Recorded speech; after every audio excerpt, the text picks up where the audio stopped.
أهلا وسهلا بيكم من جديد، البودكاست اللي بيلمس قلوبكم دايما ويسيب فيها أثر خفيف. أنا معاكم النهاردة نانا جمال، ودي حلقة جديدة ومختلفة من نقطة تحول بعنوان أنا مش ضعيف.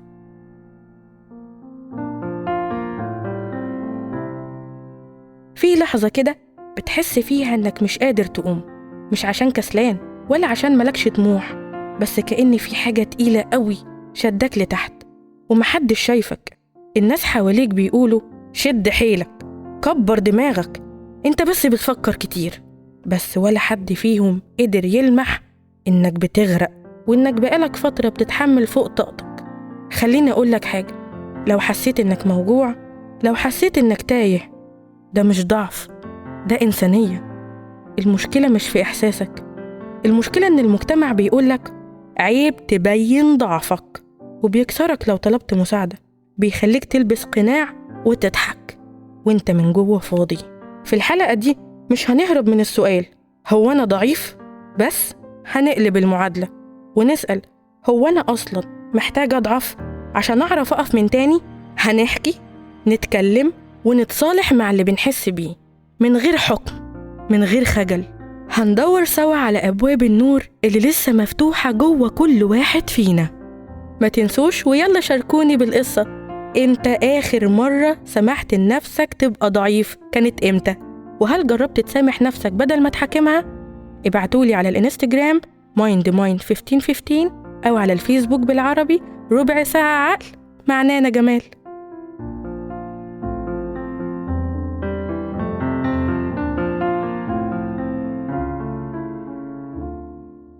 يلا بينا نروح لأول فقرة. نظرة المجتمع هي المشكلة.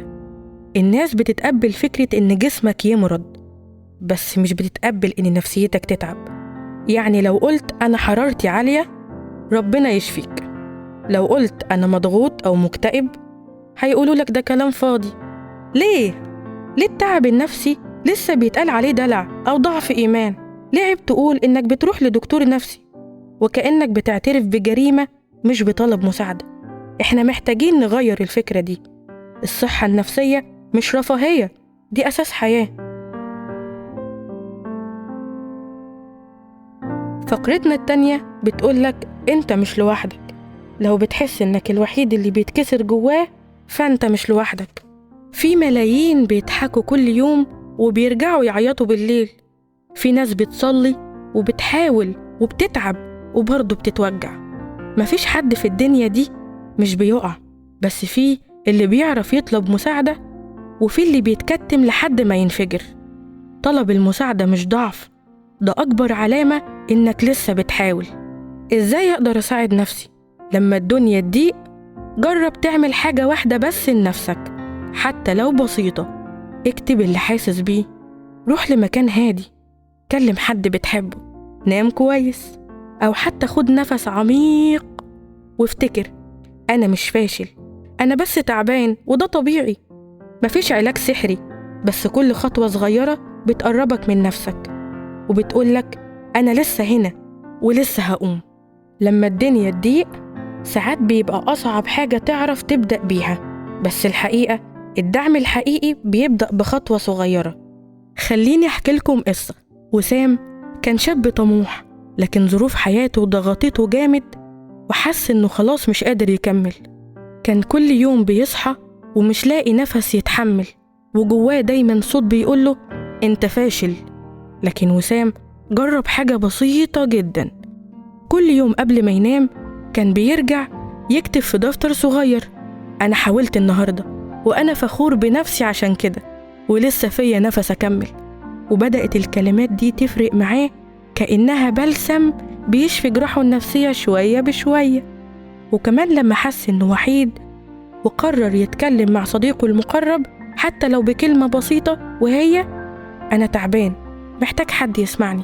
الخطوات دي بسيطة بس مش سهلة، لكن كل خطوة بتعلمك تحب نفسك أكتر وتديك قوة تكمل.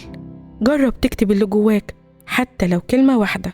جرب تدور على حد تثق فيه حتى لو مش متعود تتكلم. خد وقتك وما تضغطش على نفسك.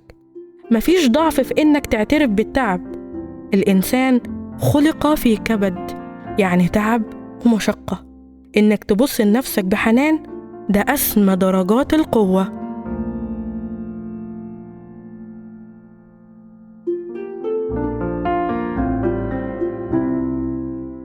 في ختام حلقتنا أحب أقول لكم إننا أقوياء جدا.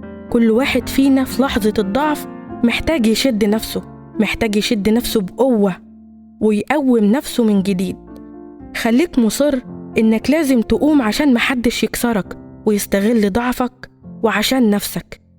لحظات الضعف ساعات بتبقى كتير، ولو من أول مرة قمت الجاي معاك هيكون بخير.